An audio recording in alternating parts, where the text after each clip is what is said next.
Eckhart टॉले की किताब the power of now हमें सिखाती है कि मानसिक शांति और आंतरिक सुख का असली स्रोत केवल अब के क्षण में है।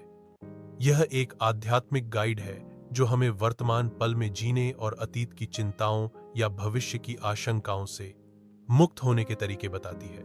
यहाँ इसके मुख्य बिंदु दिए गए हैं। वर्तमान क्षण ही एकमात्र वास्तविकता है। लेखक जोर देते हैं कि अतीत जा चुका है और भविष्य अभी तक आया नहीं है।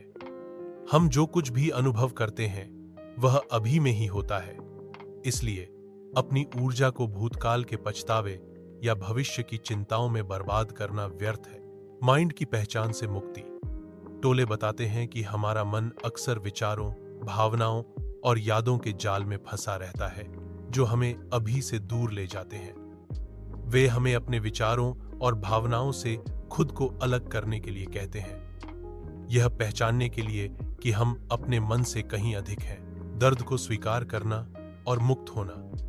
किताब में बताया गया है कि हमारे अधिकांश दुख उन विचारों और भावनाओं से पैदा होते हैं जिन्हें हम अपने मन में पाले रखते हैं। दुख से बचने के बजाय हमें उसे स्वीकार करना और उसका सामना करना सीखना चाहिए, जिससे हम उससे मुक्त हो सकें। प्रेजेंस, उपस्थिति की शक्ति।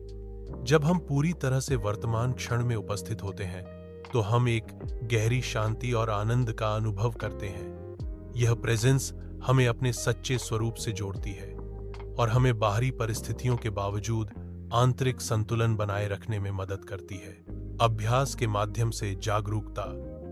टोले विभिन्न अभ्यास और सुझाव देते हैं, जैसे कि अपने विचारों को देखना, अपनी सांस पर ध्यान केंद्रित करना और प्रकृति के साथ जुड़ना, ताकि हम वर्तमान में जीना सीख सकें और अपनी आंतरिक शांति को मजबूत कर सकें। संक्षेप में, द पावर ऑफ नाउ हमें यह सिखाती है कि सच्ची खुशी और मुक्ति हमारे भीतर है और इसे केवल वर्तमान क्षण में पूरी तरह से जीकर ही प्राप्त किया जा सकता है।